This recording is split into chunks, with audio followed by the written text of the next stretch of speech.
Bangladesh অনূর্ধ্ব-23 Asian কাপের ম্যাচগুলোর সময়সূচি দেখুন। এএফসি অনূর্ধ্ব-23 এশিয়ান কাপের বাছাইয়ে 2018 সালের রানার্স আপ ভিয়েতনামের সঙ্গে এবার পড়েছে বাংলাদেশ দল। সি গ্রুপে বাংলাদেশের বাকি দুই প্রতিপক্ষ ইয়েমেন ও সিঙ্গাপুর। এই গ্রুপের ম্যাচগুলো হবে ভিয়েতনামে। এর আগে মালয়েশিয়ার কুয়ালালামপুরে অনুষ্ঠিত হয় বাছাই পর্বের ড্র।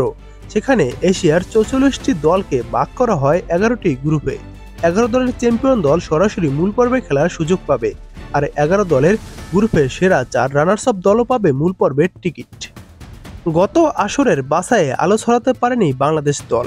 মালয়েশিয়ার বিপক্ষে 2-0 গোলে হারের পর থাইল্যান্ডের কাছেও হেরে যায় 3-0 গোলের হার। পরে ফিলিপাইনের বিপক্ষে সঙ্গী হয় 1-0 গোলের হারের বিষাদ। তাতে বিদায় ঘণ্টায় বেজে যায় গ্রুপ পর্ব থেকেই। আগামী 1 থেকে 9 সেপ্টেম্বর পর্যন্ত বাছাই পর্বের খেলাগুলো অনুষ্ঠিত হবে। আর সৌদি আরবে চূড়ান্ত পর্ব হবে আগামী বছরের জানুয়ারিতে। স্বাগতিক হিসাবে মূল পর্বে সরাসরি খেলবে সৌদি আরব। বাছাই পর্ব থেকে আরও 15টি দল উত্তীর্ণ হলে মোট 16টি দল অনুষ্ঠিত হবে এএফসি অনূর্ধ্ব-23 এশিয়ান কাপ।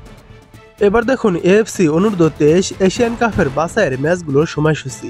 বাংলাদেশের প্রথম ম্যাচ ভিয়েতনামের সাথে খেলবে। এই ম্যাচটি শুরু হবে সেপ্টেম্বরের 3 তারিখ। বাংলাদেশ ও ভিয়েতনাম অনূর্ধ্ব-23 দল মাঠে নামবে বাংলাদেশ সময় সন্ধ্যা 6টায়। এরপর বাংলাদেশ দ্বিতীয় ম্যাচ খেলবে ইয়েমেনের সাথে।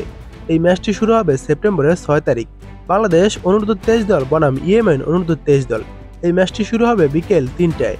এরপর গ্রুপ পর্বের শেষ ম্যাচ বাংলাদেশ অনূর্ধ্ব-23 দল খেলবে সিঙ্গাপুরের বিপক্ষে। এই ম্যাচটি শুরু হবে সেপ্টেম্বরের 9 তারিখ। বাংলাদেশ ও সিঙ্গাপুর মাঠে নামবে বিকেল 3টায়। বাংলাদেশ অনূর্ধ্ব-23 দল মাত্র 3টি ম্যাচ খেলতে পারবে গ্রুপ পর্বে।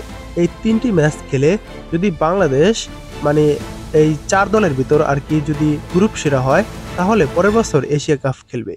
আর যদি রানার্স আপ হয়, সেক্ষেত্রে গোল ব্যবধানে যদি এগিয়ে থাকে, তাহলেও বাংলাদেশের সামনে সুযোগ থাকবে সৌদি আরবে এশিয়া কাপ খেলার টিকিট।